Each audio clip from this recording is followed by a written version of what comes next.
नमस्कार साथियों, स्वागत है आप सभी का आपकी भारत स्टडीज पर। मैं हूँ ऋतिक, आप है मेरे साथ एक नए सेशन में जहां पर चर्चा करने वाले हैं भारत का संविधान। जी हाँ दोस्तों, भारत का संपूर्ण संविधान का चर्चा करेंगे। अनुच्छेद 1 से लेकर 335 तक संपूर्ण अनुच्छेद की चर्चा होगी एक एक करके। ये हमारा सेकेंड क्लास है। फर्स्ट क्लास में आप जान चुके हैं कि हम प्रस्तावना के बारे में डिटेल पढ़ चुके हैं।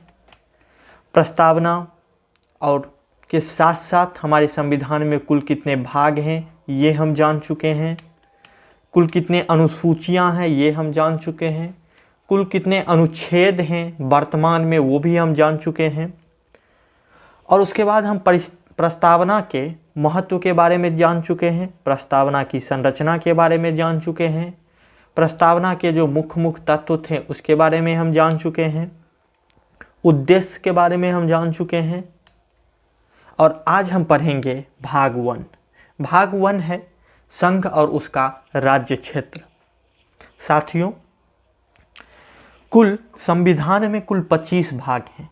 उसमें से हम प्रथम भाग जो भाग 1 है वो आज हम पढ़ने वाले हैं। भाग 1 में चर्चा किया गया है संघ और उसका राज्य क्षेत्र के बारे में।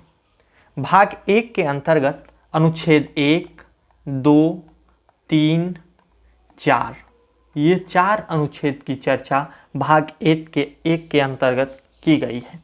तो आइए हम एक एक करके इन अनुच्छेदों के बारे में जानकारी प्राप्त करते हैं। लेकिन उससे पहले आप इस चैनल को सब्सक्राइब निश्चित रूप से कर लें ताकि आपको अच्छी से अच्छी नॉलेज देने का कार्य आसानी से चलता रहे। आप सब्सक्राइब करेंगे, शेयर करेंगे, लाइक करेंगे तो उससे हमें जो मनोबल मिलेगा उससे हम आपके लिए और अच्छे कंटेंट लेके आएंगे और अच्छे से आपको क्लास का संपूर्ण जानकारी दिया जाएगा। तो आइए शुरू करते हैं अनुच्छेद नंबर 1। अनुच्छेद 1 कहता है कि भारत अर्थात भारत का राज्य। अनुच्छेद 1 का कहना है कि संघ का जो नाम है वो सिर्फ भारत ही है और इंडिया, बस 2 ही चर्चा किया गया है अनुच्छेद 1 में। अनुच्छेद 1 का 1 जो है उसमें कहा जाता है कि भारत अर्थात इंडिया राज्यों का संघ होगा। हमारे देश के सिर्फ 2 ही नाम संविधान में वर्णित किए गए हैं, एक है भारत और दूसरा है इंडिया, जो अनुच्छेद 1 में ही वर्णित कर दिया गया है। इसके अलावा और कोई भी नाम हमारा देश का नहीं है। सिर्फ 2 ही नाम हैं जो संवैधानिक रूप से हैं, भारत और इंडिया। इसके अलावा हिंदुस्तान और भी जितना है ये सभी सिर्फ बोलचाल की भाषा में हम इसका यूज करते हैं। इसका कोई संवैधानिक आधार नहीं है। संवैधानिक आधार सिर्फ 2 नामों का ही है, भारत और इंडिया।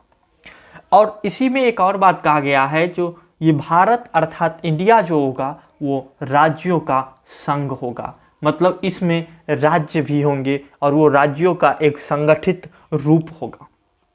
अनुच्छेद 1 का जो सेकेंड भाग है वो कहता है कि भारत का राज्य और उसके क्षेत्रों का वर्गीकरण संविधान के तहत होगा, जिसमें राज्य, संघीय क्षेत्र और ऐसे अन्य क्षेत्र शामिल हैं जो समय समय पर अधिनियमित हो सकते हैं। इसमें कहा गया है कि भारत जो है वो राज्यों का क्षेत्र है, राज्यों का संघीय क्षेत्र है। इसमें संघीय क्षेत्र होंगे, ऐसे क्षेत्र भी शामिल हो सकते हैं जिसे बाद में भी संसद द्वारा शामिल किया जा सकता है। तो इसमें ये प्रावधान दिया गया है कि अगर आवश्यकता पड़े तो किसी देश को हम भारत में भी शामिल कर सकते हैं। ये बात संविधान में लिखा गया है। तो आइए अगला देखते हैं अनुच्छेद क्या कहता है। अनुच्छेद 1 का ही भाग 3 है जो सेकेंड है, sub clause. Article 1 sub clause 3 Bharat के क्षेत्र में निम्नलिखित जो शामिल होंगे उसके बारे में बात किया गया है कि भारत में कौन कौन क्षेत्र शामिल हो सकते हैं। तो एक तो भारतीय राज्य के जो भी क्षेत्र हैं वो हुए, और ऐसे संघीय क्षेत्र जो संसद द्वारा निर्दिष्ट किए गए हो वो भी भारत के अंदर में शामिल हो सकते हैं। कोई भी ऐसा क्षेत्र जो भारतीय राज्य का हिस्सा हो लेकिन संविधान के अंतर्गत नहीं हो, वो भी भारतीय क्षेत्र के अंतर्गत आएंगे। मतलब कल को कोई ऐसा नहीं कह सकता है किसी राज्य में कि हमारा ये स्टेट भारत में नहीं रहना चाहता है तो इसे भारत से अलग नहीं किया जा सकता है। जैसे मान लीजिए कल को ही बिहार का पटना बोले कि हम एक अलग देश बनना चाहते हैं, तो हमारे संविधान में ऐसा कोई प्रावधान नहीं है, आप अलग देश नहीं बन सकते हैं। इसमें इसी बात की चर्चा की गई है। अनुच्छेद 2 कहता है नए राज्यों का प्रवेश या स्थापना। संसद को नए राज्यों के प्रवेश या स्थापना का अधिकार है और इस अधिकार का प्रयोग करके संसद नए राज्यों का निर्माण कर सकती है और अन्य देशों के क्षेत्रों को भारत में शामिल कर सकती है। अनुच्छेद 2 का इस्तेमाल करके संसद किसी अन्य देश को भारत में शामिल कर सकती है और भारत के अंदर जितने भी राज्य हैं उसका परिसीमन में भी बदलाव कर सकती है। अगर संसद चाहे तो बिहार को 2 खंडों में बांट सकती है, अगर संसद चाहे तो उत्तर प्रदेश और बिहार को मिला के एक राज्य बना सकती है। ये सभी अधिकार अनुच्छेद 2 के अंतर्गत संसद को दिया गया है। तो आइए अगला देखते हैं, अनुच्छेद नंबर 3।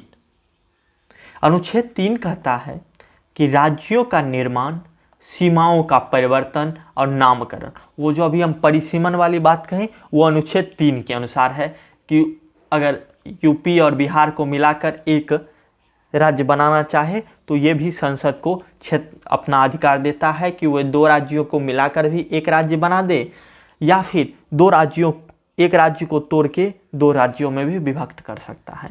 ये अधिकार संसद को दिया गया है। अनुच्छेद 4 देखते हैं कि अनुच्छेद 2 और 3 के अंतर्गत बनाए गए कानूनों का संविधान में संशोधन नहीं माना जाएगा। अनुच्छेद 4 कहता है कि अनुच्छेद 2 और 3, 2 क्या था?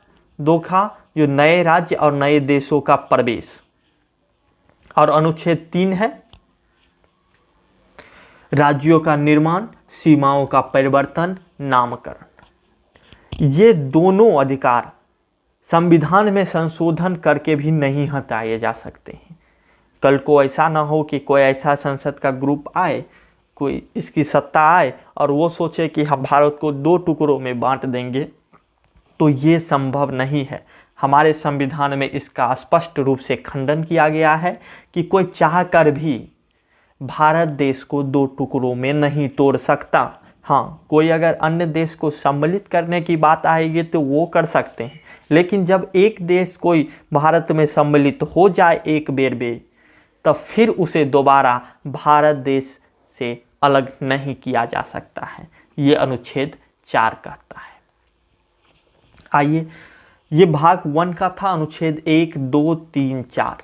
इसे हम एक एक चारों अनुच्छेद को अच्छे तरह से समझे हैं, जाने हैं, उसके अंतर्गत क्या सब प्रावधान है इसके बारे में भी जाने हैं। भाग 1 था संघ और उसका राज्य क्षेत्र। संघ क्या है, उसके अंदर में राज्य क्षेत्र का निर्धारण कैसे करना है, नाम निर्धारण करना है, परिसीमन करना है, कोई देश को किस तरह से शामिल करना है, ये इन्हीं 4 अनुच्छेदों में दिया गया है और इसी के अनुसार कार्यवाही की जाती है।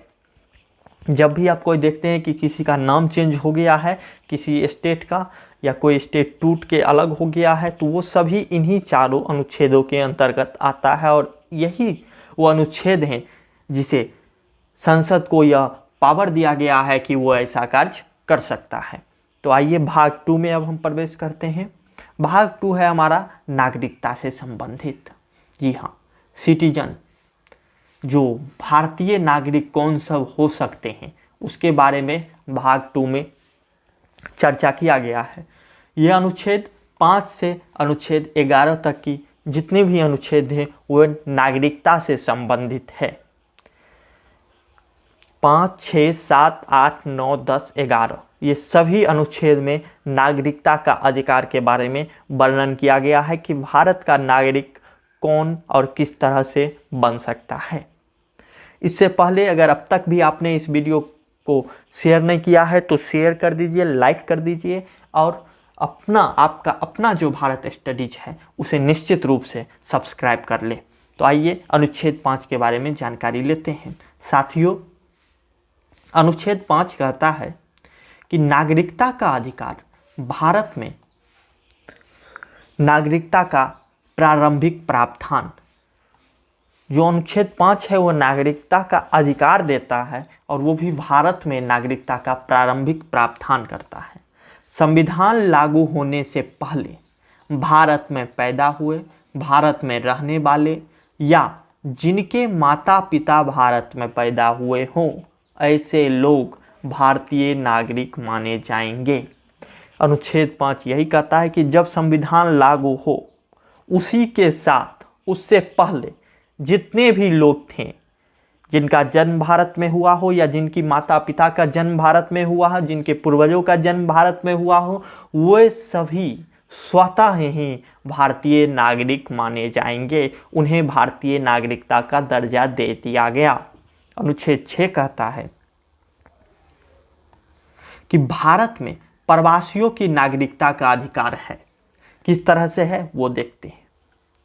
19 जुलाई 1948 से पहले पाकिस्तान से भारत आने वाले लोग यदि उनके माता पिता या दादा दादी भारत में पैदा हुए थे तो वे भारतीय नागरिकता प्राप्त कर सकते हैं, बशर्ते कि वे अस्थायी रूप से भारत में निवास कर रहे हो।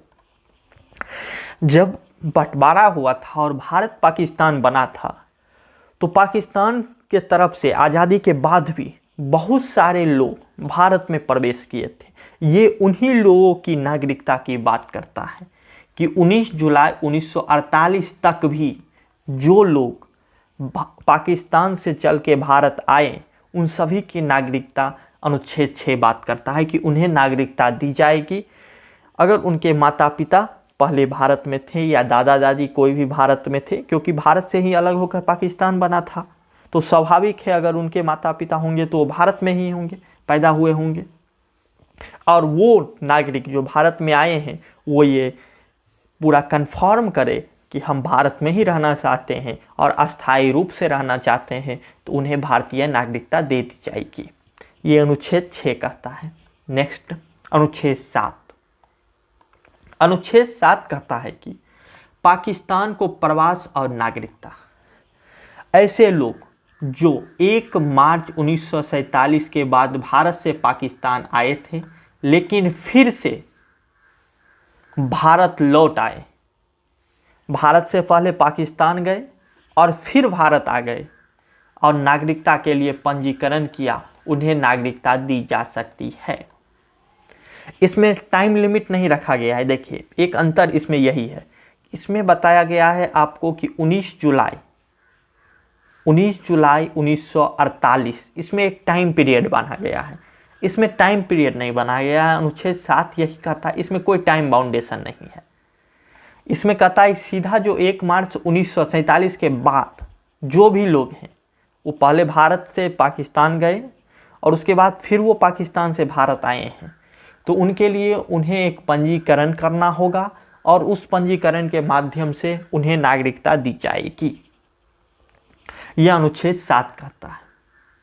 अनुच्छेद 8 है कि विदेश में निवास करने वाले भारतीयों की नागरिकता, ऐसे लोग जो भारत में पैदा हुए या जिनके माता पिता या दादा दादी भारत में पैदा हुए और जो विदेश में रहते हैं वे भारतीय नागरिकता प्राप्त कर सकते हैं यदि वे भारत में पंजीकरण कराते हैं। देखिए नागरिकता का पंजीकरण का प्रोसेस अलग है, उसकी अलग से पूरा ड्राफ्ट इन किया हुआ है कि क्या सब कैसे शर्तें हैं, क्या सब करना है। लेकिन इसमें कहा गया है कि अगर कोई व्यक्ति विदेश में है और उसका दादा परदादा कोई भी भारत में था पहले, उसकी जन्म जो है उसका मूल भारत है तो उसे नागरिकता दी जा सकती है बशर्ते वे भारत में पंजीकरण करे और पंजीकरण की जो नियम और शर्तें हैं उसको फुलफिल करे तो उसे भारत में नागरिकता दी जा सकती है। अनुच्छेद 9 कहता है कि स्वेच्छा से विदेशी नागरिकता ग्रहण करने पर भारतीय नागरिकता समाप्त अनुच्छेद 9 ये कहता है कि यदि कोई भारतीय नागरिक स्वेच्छा से किसी अन्य देश की नागरिकता ग्रहण करता है तो उसकी भारतीय नागरिकता समाप्त हो जाएगी। देखिए, बहुत देशों में होता है कि वो आपको ये छूट देते हैं कि उनके देश के अलावा भी आप किसी और देश की नागरिकता अपने पास रख सकते हैं, पर भारत में ऐसा प्रावधान नहीं किया गया है।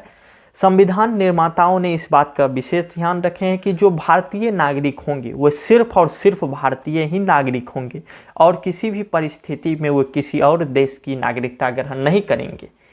अगर वो किसी और देश की नागरिकता ग्रहण स्वेच्छा से करते हैं तो उनकी भारतीय नागरिकता समाप्त कर दी जाएगी। ये अनुच्छेद 9 में स्पष्ट किया गया है। नेक्स्ट अनुच्छेद 10 देखते हैं। अनुच्छेद 10 कहता है कि नागरिकों के अधिकार की निरंतरता। संविधान के अधीन किसी भी व्यक्ति के भारतीय नागरिक होने का अधिकार संविधान के लागू होने के बाद भी बना रहेगा जब तक कि संसद द्वारा बनाए गए कानून के अनुसार उसे समाप्त नहीं किया जा सकता है।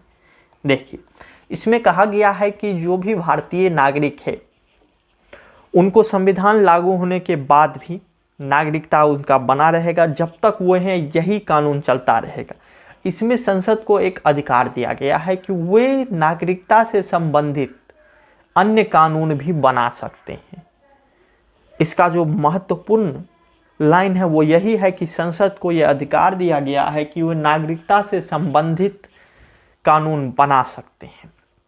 अनुच्छेद 11 और इसका लास्ट नागरिकता से संबंधित जो अनुच्छेद है वह है कि संसद को नागरिकता से संबंधित प्रावधान बनाने की शक्ति है। जब वही बात जो अभी हम बोले हैं वह अनुच्छेद 11 में है कि यह अनुच्छेद संसद को अधिकार देता है कि वह नागरिकता से संबंधित कानून बनाए। इसके तहत संसद को अधिकार है कि वह नागरिकता के अधिग्रहण, समाप्ति और अन्य संबंधित मामलों के लिए प्रावधान कर सकती है। तो अनुच्छेद 11 के अंतर्गत ही आप जो ये सुनते होंगे, जो नागरिकता से संबंधित जो भी कानून बनते हैं उन सभी कानूनों का जो मेन शक्ति, मेन स्रोत है वो अनुच्छेद 11 ही है। अनुच्छेद 10 में क्या अंतर था और 11 में क्या अंतर था वो समझ। 11 स्पष्ट रूप से यह अधिकार दे रहा है कि संसद कानून बना सकता है नागरिकता से संबंधित, ये अनुच्छेद 11 कहता है। अनुच्छेद 10 ये कहता है कि आपका नागरिकता तब तक नहीं जा सकता है जब तक कि संसद इस पर कोई विशेष कानून बनाकर उस नागरिकता को समाप्त नहीं करे, तब तक आपकी नागरिकता नहीं जा सकती है।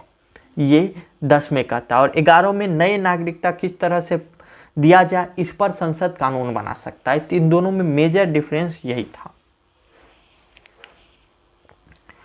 तो इस तरह से आज हमने 2 चीज़ पर है। भाग 1 जिसमें संघ और उसका राज्य क्षेत्र की चर्चा की गई है, भाग 1 संघ और उसका राज्य क्षेत्र, और भाग 2 नागरिकता।